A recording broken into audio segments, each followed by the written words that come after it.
Today we're talking about vision training and active focus.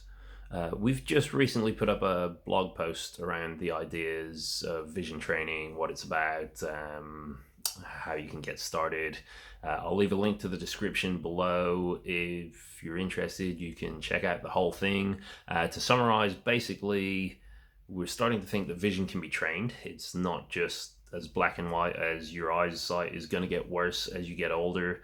We might be able to do some exercises, some training to stop our vision from deteriorating, or maybe even make it better than it was before. And that's true for our sort of eyesight that we would get measured when we go to an optician, as well as a whole range of other visual skills that don't get tested so often. So today I just wanted to give one quick example of an exercise that you can do to help improve your vision. And basically all you need to know to understand how this works is just the idea of adaptation. So most people are comfortable with the idea that if you've got bad posture, your shoulders are resting forward, your head's forward, you go to any kind of posture correction specialist, they'll give you basic exercises that don't stress out your body too much. They just force the right muscles to work just a little bit harder, and over time your body adapts, and suddenly your posture is gonna right itself. It's gonna start heading towards the direction that you want. We're starting to think the same thing is probably true about our eyes as well. So if we just force our eyes to work a little bit harder than they currently are, we might be able to see the same changes that we would see in our posture, but in our ability to focus on either nearer or further away objects, depending on what it is that we're not so great at right now.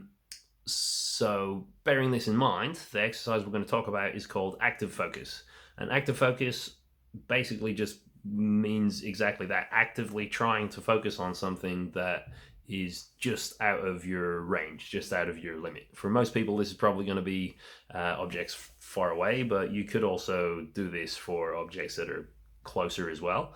And all you have to do is, if you've got some text, or if you've got something that you can stress, that text is normally quite good just because the letters, it's easy to tell whether you're seeing it clearly or seeing it with blur. You're just going to find as far back as you can stand from that, and where you can see it clearly.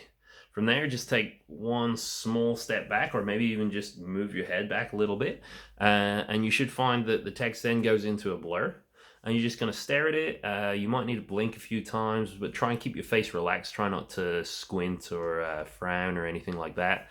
And you just want to see, are you able to make that image become clear again? This is going to be pretty difficult especially at the beginning. Like I said, blinking can help. Moving your head around quickly or slowly can help. Putting your hands over your eyes for a little bit, and then looking again. Sometimes that can work. That can help. And also, don't expect that it's going to last very long. You'll probably get like a short moment of clarity, and then it'll go blurry again, or your eyes might start to water or sting. But that's basically what you want to try and do. It's worth bearing in mind all the muscles inside your eyes are quite small, so you're going to work them quite hard for a very brief amount of time, and then just relax. And if you just get into the habit of doing that sort of over and over again throughout the day, throughout the week, what's hopefully going to happen is your eyes just get used to the idea that when it gets to that sort of edge of blur where things are just a little bit not clear, it understands that actually you want it to focus on that, and you're just going to work that little bit harder to make it happen. Like I said before, don't force yourself to squint or frown. You don't want to do anything where your eyes are straining themselves. It works exactly the same as if you do too much work in the muscle in your body, then suddenly you're going to end up either in pain or tired. But that's basically the concept and how it works. So check out the blog post, try this exercise out, let us know how it works. Otherwise, thank you very much for watching, and we'll see you next time.